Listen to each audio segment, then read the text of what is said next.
ตัก ลืมแล้วบ่ค่อยเอามาอันดุนแย่ไปขอเสโตจะ แล้วก็มีอ้ายนี่ก็ยิกทั้งโดดื้อนะมีอ้ายเอาหน้าพี่ตัวมาพดใส่อีกหน้าชาหลายจับเป็นเมียซะครบอยู่หน่อยครบอยู่อ้ายยืมบ่ได้จักใบได้น้อยเด้อมันนี่ก็ยืมบ่เด้อได้บ่คันแม่นยืมก่อน1 ออก 1เด้โอ้เนาะอ๋อถือไว้อีกจ้ะเนาะอย่ามันเหี่ย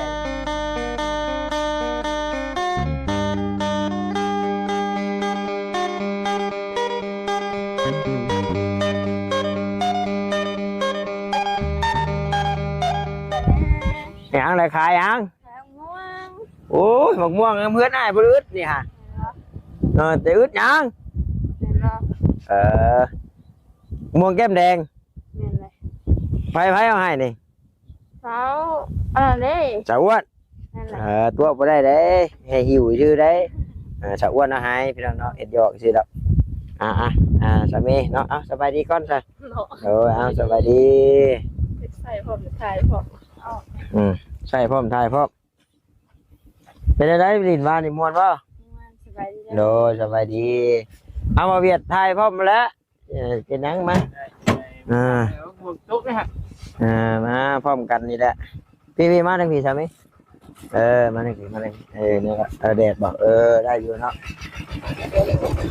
สรุปเข้าดิจะเอาไว้เฮือนไม่เท่าบ่หรือว่าเพื่อนไม่เท่าเจ้าอันมาใส่ครับเป็นเพื่อนแบบสมบูรณ์ผ่านเพื่อนอันน้องในหรือว่าเถียงหน้านั่นดิตัวใดสะดวกกว่าระหว่างเถียงหน้าพูดกับตัวนี้เถียงหน้าพูดว่าพูดไปสะดวกทำสะดวกพูดเลยไอ้ออกไปหันไอ้จู้ลงไปหันสิลบไปมันก็ท่อเก่าแล้วมันก็ไม่ได้ไกลมันเลยเจ้าอยากไว้หันได้บ่บุคัดตีเลยเนาะเอาพี่น้องเนาะจังใดก็ขอกราบทักทายสบายดีกับพ่อแม่พี่น้อง FC กันเบิดสุขคนเด้อพี่น้องเด้อเนาะบอกว่าอยู่ทางฝั่งลาวฝั่งไทยหรือว่าทางต่างประเทศนำพี่น้องเลยการยินดีต้อนรับเข้าสู่ช่องของบ่าวตาบ้านเฮาคือเก่าพี่น้องเนาะหลังจากมาแต่ทรงพระอาจารย์เพิ่นขึ้นมาตรดานแล้วก็แก้เข้าน้องน้อยเลยขึ้นมาให้ก่อนว่าพอติดหนี้เพิ่นเมื่อวานนี่โอ้ยจักซี่ให้เบานิ้วเอามาแล้วว่านี่ก็ได้ดอกว่าพอดีละวันนี้ขึ้นไปส่งเพิ่นก่อนว่าซั่นไปลิ้นจักบ่อนเมื่อวานนี่บ่อนเดียวไปบ่อนชาน้ำเด้ม่วนจ้อยม่วนแม่คักเลยเนาะแย่บ่หน่อยยามม่วนยามชื่นยามลิ้นยามหัวรถบ่ได้ชวนกันเนาะบ่นายแน่เป็นมันชวนดีเนาะสวัสดีบ่หยอกเพิ่นได้ว่ามีงบมีผู้ใหญ่ฝากเงินมาให้ไปลิ้นไปเที่ยวก็บ่ชวนกันซักนี่ว่าตอนผู้ละ500โอ้500 บาท500 ดอลนะตอนนั้นมีว่าสิได้ให้บ่เวียดได้จับให้ก็ได้บ่เวียดแล้วมีตังค์ตอนนั้นมีว่าสิกินปลาบ่ได้ไปบ่ได้อยู่ผู้คนให้ลูกให้เมียยืนตากแดดเนาะมาแล้วก็ได้ใช้แล้วต่อไปบ่เอาก็ดีมุกดีใจนำเนาะพี่น้องเนาะมีผู้ใหญ่เพิ่นฝากเงินมาให้ยืนไปเที่ยว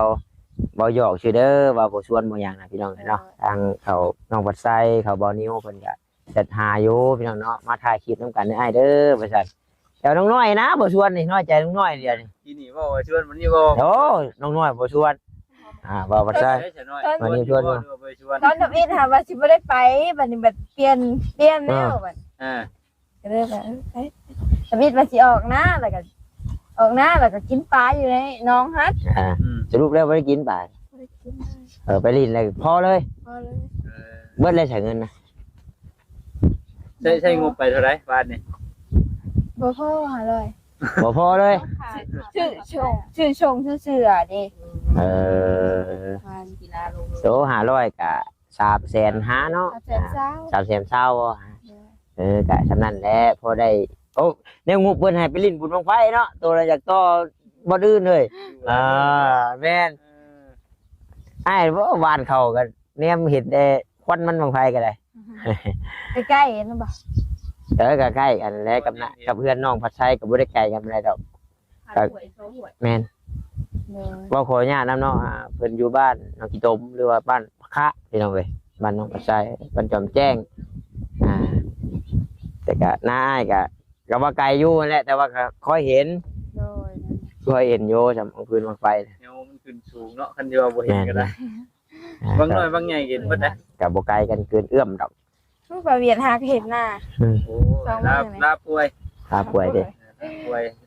ลาพักผ่อนนะ เว้นแล้วผักอ๋อ ลาพักผ่อน เพราะว่าก็สิขึ้นมาชงมื้อนี้ก็มื้ออื่นก็บางทีก็จะยันรอบแรงๆผู้จะได้ขึ้นมาว่าซั่นเนาะพาเพิ่นไปยืดเส้นยืดสายก่อนพาสร้างเพิ่นไปยืดเส้นยืดสายก่อนมื้อนี้เลยเอาขึ้นมาชงเข้าน้องน้อยก่อนแท้จริงมอบน้องเพิ่นแต่เมื่อวานนี่บ่ได้พี่น้องเนาะ พอดีได้โดคลิปเลยเนาะเขาคลิปเดียว เป็นน้อยเพื่อตักมาอีกเนี่ยคลิปนึง เก็บ แกไม่ เก็บไปส่งได้อีกนึงโอ้ แต่ก็เงินเจ้าน้ำอ้ายยังเหลือ180,000เด้อ โดย ยังเหลือ180,000 โดย แต่ว่าแท้จริงมันบ่ได้ได้180,000เพราะว่าเงิน1,000เพิ่นหักเด้ แม่ เพิ่นหักได้เพิ่นหักแต่ว่าเดี๋ยวอ้ายให้เต็มดอกบ่ได้ซื้อขนมมากินน้ำกันคือเก่าเด้เนาะแต่ได้เงินก่อนเงินยังอยู่ในที่นี่ไว้ก่อนไปเลยเดี๋ยวให้ดอกเนาะบ่ตัวดอกพี่น้องเพราะว่าอ้ายเพิ่นฝากเงินมา1,000พี่น้องเนาะบ่ตาซื้อแต่500,000พี่น้องเนาะเขานะไปตัวบ่ได้อามดอกบ่ได้ซื้อเบิด1,000ยังเงิน108,000พี่น้องเนาะถ้าว่า608,000เด้608,000ต่อ1,000ก็คือน้องน้อยเพิ่นก็เรื่องบ้านเรื่องเฮือนเด้สะฮอดใช้เดี๋ยวนี้เรื่องสังกะสีสมทบเพิ่มแล้วบ่ พูดแต่เดินเติม ทั้งเขาน้องปัดไส้กับบริมีมาเพิ่มบ่ นี่มัน มีบ่อันนี้ร้านหนึ่งคือเฮือนนี่ขึ้นแต่โค้งบ่ยังพันมุง โกน้ำบอต้ากับมีโยพี่น้องเนาะส่วนหนึ่งเงินบาท4,000พี่น้องเนาะเงินกีบล้านหนึ่งน้ำบอต้าเองก็ได้ก็ยังพอสังกะสีมันก็อันดับ10,000พุ่นแหละอันดับ10,000แก่ๆพุ่นแหละบัดนี้ค่าสร้างเด้สมมุติว่ามีสังกะสีปุ๊บบัดค่าสร้างเพิ่นอีกเด้นะหรือว่าสิติดหนี้ค่าสร้างคืออ้ายบ่อ้ายติดหนี้เอายังติดไม่ได้เลย เยอะเนาะพอทางแล้วก็ลูกน้อยอยู่เห็นว่าเราก็ชื่อนุ่มชื่อหยังลูกแล้วมีแต่ว่าท่านใดอยากสมทบก็ยังได้อยู่พี่น้องเนาะอยากสมทบเรื่องบ้านเรื่องเฮือนน้องน้อยแหละพี่น้องเอ้ยแต่ว่านานได้ก็ยืมก่อนเด้อเงินเด้อยืมก่อนเด้อเอาไปซื้อ1,200ได้1,100ต่อ2 1,000ต่อ200บ่ออกดอกเลย1,100ต่อ1,100ต่อ2 บาทบ่เลย1,100ออกกี่ดอกเลยออก1,000ว่า1,000ต่อ1,000โอ้ยออกกี่ดอกเลยแต่รวยน้อยเลยโอ้เลยเนาะแบกมือเองเด้อเขาเด้อแบกมือเองเด้อเนาะโอ้ชามันก็ไม่มีบอกดอกแล้วสัญญาพูดท้องขึ้นได้จ้ะโย่เนาะโอ้โหอยู่1,000ออก1,000บ่ได้เด้ตัวเบรกฮอนหน้านี่ก็หอยได้หลายเมื่อยได้น้อยเนาะ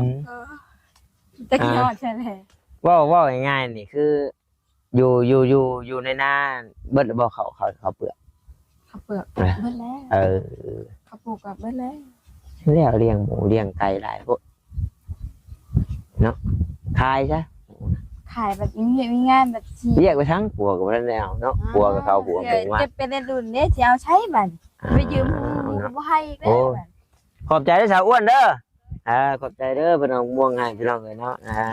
ขอบใจม่วงแก้มแดงยังได้นี่เดี๋ยวจักมือเดี๋ยวสิคัดเสื้อผ้าหน้าแพรมาฝากลูกเพิ่นอยู่พี่น้องเนาะเพราะว่าตามีเครื่องอยู่เดี๋ยวจักมือสิแวะเพิ่นอยู่สาวอ้วนกับกระบาดแล้วอยู่พี่น้องเอ้ย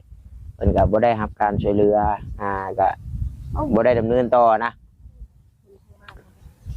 ทางบ้านให้เพิ่นตกรถมันทางกลางคืนยังบ่ตกบ่ไปแล้วจะตกมันนำบ่ตกโอ้ยการเฮ็ดปวกเพิ่นน่ะเฮ็ดปวกก้านพุ่นน่ะเดี๋ยวเกิมถ้าขาดแล้วได้บ่เวียดนี่น่ะให้กันเดี๋ยวได้บัดนี้เกือบขาดกันบ่หาซื้อได้หว่าก็เดี๋ยวบ่ทันชื่อแหละเดี๋ยวสิชื่อให้แล้วเจ้ากันเงินเด้อซื้อแล้วก็ถ้าเกิดว่าเจนซี่ดิเนาะเจนซี่ตรงนี้เสร็จนั่งมาเลยอยู่จังว่าน้อยตัวบ่ได้ออกจากบ้านเจนหาว่านี่ก็สิเจนเฮ็ดโดยเนาะให้มาตามเพื่อนผู้บ่าวเจ้าน้องนิ้วเมื่อกี้น้องน้อยกับน้องนิ้วคบกันแล้วบ่ใช่แล้ว ผู้บ่าวแล้วเพิ่นเป็นผู้บ่าวผู้สาว ตรงนี้กับผู้ชาย เลื่อนสดเพราะนั้นได้ใช้ได้ใช้ ไอ้ FC เพิ่นก็เว้าอยู่พี่น้องเนาะเพิ่นว่าโอ้น้องน้อยนั่นปากร้ายเด้เพิ่นว่าแต่ใจที่หวันไหวกับน้องนิ้วเพิ่นว่าดาเออ เจ้าฮู้ใจกันแท้ อย่าเว้าได้คือพ่อว่าตากับแม่ว่าตานี่โอ้ยเราผิดกันได้เด้พ่อว่าตาสอนอยู่ฟังแต่น้อยนี่แม่อ้ายสิไปตักน้ำใหญ่แล้วก็ไปบ่ขอเนี่ยน้ำไปทุ่มน้ำลายใช่น้ำสากหม่อยผู้สาวตัก จะลืมเลยว่าข่อยเอามาอันตัวแง่ไปขอเสร็จตัวจะ น่ะ อ่า แล้วก็เมียอ้ายนี่ก็ยิกทั้งยิกทั้งโดดื้อนะเมียอ้ายนี่เอาหน้าพี่ตัวมาฮดใส่อ้ายอีก หน้าชาหลายจับเป็นเมียซะซอเเอ้ยเนาะ นาอาลีได้เพื่อเราเนาะพี่น้องเนาะมันสิปอกแป๊กกันเขากินงัวแล้วบ่น่ะเฮ้ย เพิ่น คนน่ะ เอาพอสอนโอ้ยไปเลี้ยงงัวก็รักผูกงัวผู้สาวไว้ผูกงัวไม่อ้ายไว้ ง่ายบ่ ดื้อนี่แหละสั่งนี่แหละผูกไว้บ่ให้เห็นนี่แหละนี่ก็จักว่าแม่นจังแท้นะเว้าหลายเด้อพี่น้องบางทียันน้องนิ้วเพิ่นยันหวานใจเพิ่นเบิ่งเนาะพอหยอกซื่อเด้อใช่บ่แม่ เดี๋ยวน นั้นมีเศษชาวอยู่เด้เนาะ แม่นพอหยอกว่าหัวดอกเนาะแล้วก็มีแม่เพิ่นแชทเว้าหยอกโยมื้อนั้นเบาจังอันน้องฟ้านะว้ายว่าฉันจะไปหยอกแค่น้องน้อยเพิ่นหลายเด้ยันเพิ่นมาลีว่าฉัน มีอยู่ มีบ่ มีอยู่เพิ่นแชทมาบ่ มาลีก็ให้ได้ไถหน้าลีเนาะแต่ย่านเพิ่นบ่ลึกๆย่านบ่ลึกๆแล้วก็ย่านเลยเนาะย่านน่ะก็อย่าสิวนเพิ่นแหละย่านพาย่านแล้วก็อย่าสิไปวนเพิ่นเลยเนาะซาเบิ่งน้อยยันแต่บ่มาย่านแต่บ่มานั่นน่ะก็แล้บางทีเราก็เว้าที่สิจักแลในใจย่านฮดเพิ่นเต้าจักแล้วไงส่วนหลายยันแต่บ่มา นั่นบ่มาติฟังเบิ่งมื้ออื่นก็พี่น้องครับสิได้ขึ้นมาเนาะ FC เพิ่นนึงว่าโอ้ยบ่าวตาแล้วไว้เด้อหลังคาบ่มีผู้ใดไปหาน้องน้อยเพิ่นว่าซั่นเด้กับเขาน้องพัดไสเขาน้องนิ้วเพิ่นเขาบ่ยาวก็แวอยู่พี่น้องเนาะและมื้อระหว่างเวียก จะถามอยู่เฮาไป ต้นเป็นขัดผล เฮา แม่เลยโอ้มตาล ก็เฮาไป โอ้ หนูน้อย เดี๋ยวพ่อเทศตอนนี้เด้ FC เพิ่นเบิ่งจัง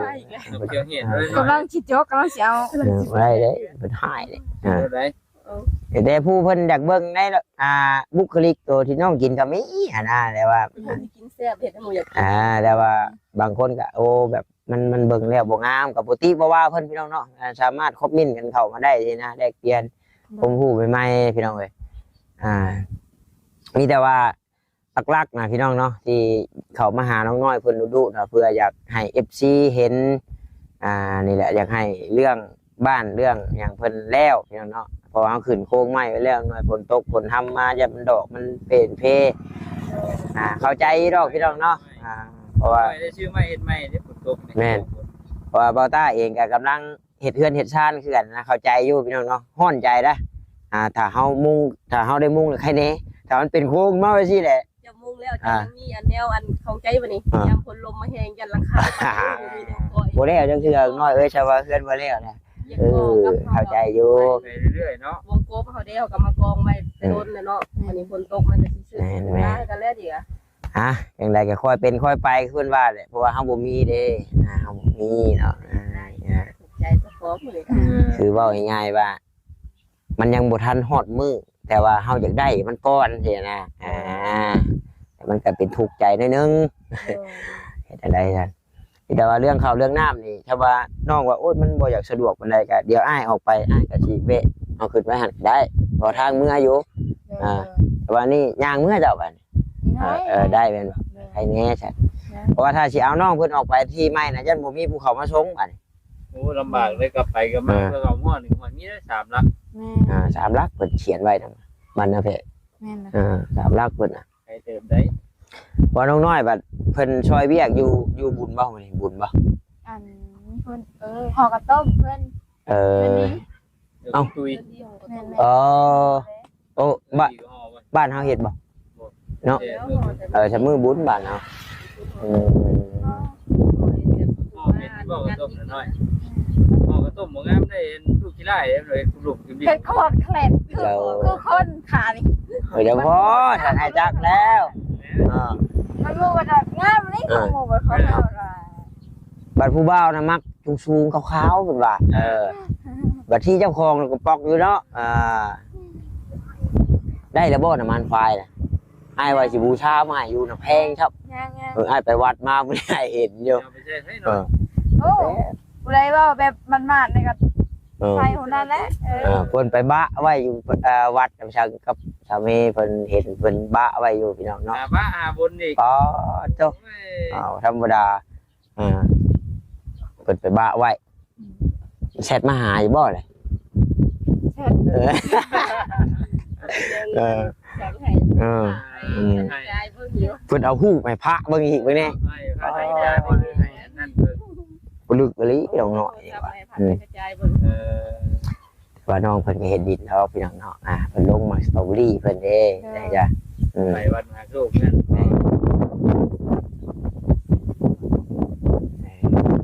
แต่ว่าน้ำเมือกน้ำมันได้จะเป็นอะไรเงินแม่เพิ่นเอาให้ซื้อมาไว้อยู่บ่หรือว่าเบิดแล้วบ่จ้ะ ยัง ยังอยู่นะแม่แต่ว่ายังไม่ได้ไปซื้อ มันเป็นจังไดแบบว่าดินยังแข็งบ่ ก็ยังมูน้ำผู้ไทยนี่ก็ เอาจังซั่นก็แบบแต่น้ำมันน่ะซื้อมาแล้ว2 ลิตรเหรอ เอาทีแรกเจ้าก็ออกกลอุบายคือน้องฟ้ากับน้องงาและอ้ายเอ้ยไถได้ช่วยแหน่ว่าซั่นมาถ่ายคลิปกับผู้ละให้เจ้าให้ก็แล้วมันแหละหน้า10กว่าให้เด้อ ข้างหน้านายครับมีภูเขา สิมีเขาทางคือจังนี่ เพื่อน แต่ทางค่อยลงอยู่เนาะ โอ้ ไปได้ยังไงเพื่อนลีทางเขานาน้องน้อยนะ นี่แหละ เพื่อนอยู่ มันล้มบัดนี้มัน โลมเด้รู้จักกับพระเติดลี ให้พ้นตกซ้ำเลย เพิ่นแห้งบ่แน่เลย เอากุกขามเนาะเอากุกขามแล้วก็ล่องปลาอ้อยเดิน โอ้ ปลาอ้อยมันรถนี่ค่าเลยมันลง เพื่อนอยู่แต่ว่าก็มีทางเว้นอยู่พี่น้องเนาะมีอยู่แต่ว่ามันก็ขี้ข้านเข้าไปแล้วว่าแต่ละคนก็มันยืนแน่ยืนขี้ข้านเข้าไป พุ่นกับรักกลัว แม่ไก่อยู่ นาน้องน้อย พี่น้องเนาะมีแต่ว่าคลิปนี้ก็บ่มีอย่างไรดอกพี่น้องเนาะเพราะว่าขึ้นมาได้ส่งพระอาจารย์เพิ่นแล้วก็มันยังบ่ทันคำนะแล้วก็ล่วงขึ้นมาส่งเขาน้องน้อยพี่น้องเอ้ยล่วงขึ้นมาส่งเขาน้องน้อยเพิ่นก่อนแล้วก็นี่แหละสิเอาไปป้าไว้เถียงตัวที่เพิ่นฝากไว้น่ะฝากไว้อันไม้ตอกของลาเนี่ยเนาะแล้วก็ขอบใจทั้งอ้ายเพิ่นหลายๆอ้ายเพิ่นก็คือสิติดตามรับชมเบิ่งคลิปอยู่ดอกพี่น้องเอ้ยก็มีแต่ว่าน้องน้อยเพิ่นก็มาแรงนี่ก็นอนพี่ติช่วยเวียกช่วยงานเพิ่นติแต่ว่ามื้ออื่นออกไปพุ่นอยู่ติมื้ออื่นไอ้เว้าอยู่ทางว่าอีข้านออกไปหน้าไม้พุ่นก็หน้าในพุ่นก็นี่แหละเจ้าก็ถือหม้อถือแหกไปป้าไว้หั่นเนาะมีหั่นมีนี่ก็ยังว่าเฮ็ดกินอยู่หั่น มีหมอน มีอยู่บ่ เพียกับเจ้าถวยบวงเอาไปป้าอยู่พุ่นยันเอาดิ แต่ถ้าว่ารถจักรมันก็เข้าไปได้อยู่หน้าในน้อยๆน่ะบัดอยู่ที่ไม้น่ะมันเบิดแนวเฮ็ดแล้วพี่น้องเนาะนอกจากว่าเฮามีงบเข้ามาอีกสินะ เขาไปไถนาอยู่นะพุ่นเลย มัน ให้ก็แล้วดอก เอาน้องผ้าน้องงาแล้วก็ชั้นแล้วเนาะ ไปอัน แต่ว่าเว้าชั้นเว้าซี่พี่น้องเอ้ยจังน้อย FC เพิ่นสิว่าเว้าตาตัวเว้าตาก็เคยเว้ากับเขาน้องนิวน้องเพิ่นอยู่ยังบ่ได้มีโอกาสไปครับว่าทำอ้ายอันนี้ก็สิช่วยอยู่ว่าซั่นนะยังบ่ได้ไปอันบ่ทันแล้วติเนาะน้องผ้าน้องงาบ่ทันแล้วบ่พี่น้องก็ยังสิได้ไปดอกเพราะว่าเว้าตาก็หากำลังแล้วเวียกแล้วงานนี่พี่น้องเนาะงานนั้นก็กลับมาลุยปกติพี่น้องเอ้ยย้ายบ่เวียดเวลานาที นั่นแหละอยู่เนาะพอดีแล้วเพื่อให้น้องน้อยแบกเขา เพื่อนน้องน้อยแบกเขาบ่สิแบก ได้ ดีบ่ เขาน้อยนี่ไปพุ่นบ่ดูว่าไปที่ แม่เนี่ย บ่อ้ายขี้ข้านกลับเข้าไปบนหัวนะจะเอาจวดออกไปอ้ายสิปะไว้แล้วก็กลับมันใกล้บนพอเจ้าสิมาเอาเด้ แม่เลย ก่อนเราต้องเอาล เงิน ง มั มาน ไปเงินไปได้อยู่เนาะ เพื่อนไม่เท่าบัดเพื่อนไม่เท่านะบัดอันนั้นบัดอันกระเจ กระเจ ย่างอีก ก็เลยเอาไปหันแล้วเดี๋ยวพอเราสุกลอกเข็นออกมาเอา แม่ หรือว่าสำหรับเราท่านออกมามื้อหน้าก็ใส่ก้นเกี่ยวจักเข้าไปอายันเจ้าบ่มีเข้ามาสิได้จังขึ้นมาอายันอ้ายบ่ขึ้นมาหลายรบหลายเที่ยวมื้อหน้าก่อนว่าเบิดคักแล้วบ่ล่ะ เห็นแม่ว่ามื้อน่ะยังไงนึงว่ะ ได้ตลอดบริจาคยังเนาะโอ้ตายละ มันนี่ก็ว่า สิ สิ เปลืองเขาทุกคนจ้ะบ่ได้อยู่กิน มันนี่ก็ว่าสิอันก็จะบอกไปกินงัวป่าบ่ได้ไปแล้วไปหาต้นแม่บ่ได้มาเลย งัวหยัง งัวกับเจ้าป่าผัวอยู่ โอ้งัวปะเดียวว่า เออโอ้ยอ้ายไปนะอ้ายกินฟรีเนาะของฟรี ถ้าผู้ได้บัดก็สิไปหาได้แม่ก็ไปมา เออโอ้ถ้าป้ากันเป็นยัง เดี๋ยวก็มา เป็น เนาะ ยังอยู่บ่เนาะ ดูเป็นคน ไปได้ติบ่มันบ่ได้เชิงบ้านเฮาพี่บ้านเฮาปุ้ยอันนี้มันโอ้ยทางไปแล้วนะผู้ลงเลยผู้อันนี้มันสิไปทางบ้านไอ้เวียงพี่เนาะอันนี้มันสิยืนมา เพิ่นในเวียง อ่า บ้านนากระทิง บ้านนากระทิงบ้านเฮาปูนมันลงเมืองพุ่นคนละเส้น เดี๋ยวนี้นกหลายเนาะโอล่าเนาะ หลายเด้อ เดี๋ยว ป้าซะพี่น้องเลยเนาะทางใดก็คือสิได้ขอตัวจบคลิปก่อนพี่น้องเพราะว่าเวลาก็ยาวแล้วก็คือบ่าวต้าเว้าแหละเมื่อวานนี้มอบแล้วเนาะแต่ว่ามื้อนี้เอามาส่งพี่น้องเนาะเอามาส่งเพราะว่าน้องเพิ่นอยู่บ้านมาห่อข้าวต้มแล้วก็เลยซัดเข้ามาบ้านนี่แล้วก็สิเอาไปป้าไว้หั่นแหละพี่น้องเนาะมาถ่ายคลิปให้พ่อแม่พี่น้อง FC แต่เบิ่งได้ชมนํกันเพราะว่าบ่าวต้าก็ห่างแล้วเวียกแล้วงานอ้ายเพิ่นก็ฝากมาพูดตั้งแต่มื้อบ่าวต้าเริ่มขึ้นโครงหลังคาพี่น้องเนาะหลายมื้อแล้วแหละพี่น้องเอ้ยก็ซื้ออ้ายบุญมีพี่น้องเนาะที่ว่าเพิ่นสมทบมาค่าสังกะสีน้องน้อยแหละพี่น้องเอ้ยจะไปรักใส่น้ำมันบ่ได้เบิ่งนับมันบ่ยังครบอยู่บ่นี่ ขอคนใหญ่ ยังครบอยู่หน่อยยังครบอยู่ หลาย อ้ายยืมบ่ได้จักใบได้น้อยเด้อมันนี่ก็ยืมบ่เด้อ ได้ ได้บ่ อาจจะเป็นยืมก่อน หนึ่งออกหนึ่งเด้ โอ้เนาะถือไว้อีกจ้ะอย่ามันเฮียดิ มันเด้อบอต้าโทรถามมื้อนั้นนั่น8,000แต่ว่าถ้าไล่ทั้งขอบทั้งร้อนทั้งหยังดิบอต้าอ่านว่าประมาณ 15,000พี่น้องเนาะตีประมาณ 15,000แม่นบัดนี้น้ำน้องนิ้วนี่จักพันก็จะว่า ด้านเก้า เกือบนะ ตัวสังกะสีนี่เกือบสิพอแหละบอต้าว่าบัดน้ำบัดใช้เด้ล้านหนึงบ่ นี่ร้านหนึ่งหวาน บัดน้ำบ่ตูนเด้ ร้าน200,000 ล้าน200,000นะโอ้มเขากันนี่เกือบได้เกือบหมื่นเลยได้นี่เพราะว่าล้านหนึงมันก็ตกอยู่พันปลายเลยล้านหนึงอันนั้นบ่ต้าเงินกีบอีกก็ยังมีล้านหนึง พอแล้ว เกือบแต่พ่อพูดแหละเพราะว่าเฮาเบาต้าโทรถามมึงนะมีแต่8,000นึงได้สังกะสีนะแต่ยังบ่ได้ไล่ร้อนไล่ขอบนู่นนี่นั่นบ่ได้ไล่น็อตนู่นนี่นั่นเข้าไปชื่อนะบอกอีกสิอยู่ในระหว่าง 15,000 นะแต่ว่าค่าทางแล้วนี่ยัง 7,000 เนาะ7,000พี่น้องเลยเนาะมือหน้ามาสิเอาทูบมาหน่อยเพิ่น FC เพิ่นขอมาหลายอยู่เรื่องทูบนี่ก็ได้ยังบ่ได้มาจุดให้เพิ่นไปอ้ายก็สิได้กลับก่อนแล้วก็สิเอาเข้าไปส่งเจ้าแหละเอาขอบมุกขอบใจเนาะFC ผู้เบิ่งผู้ชมแล้วก็ทั้งอ้ายเพิ่นแน่เนาะ เขาบอกขอบใจอ่านอะไรเงินบ่ เงินสมทบหลังคานี่ก็แม่นของเพิ่นนั่นแหละ แห้งความคิดไว้ได้ความใครไว้นี่พัฒนาสิ่งใดขอให้ได้สิ่งนั้นสมความมุ่งมั่นปรารถนา เด้อ เก็บจนลำๆด้วยเด้อ โย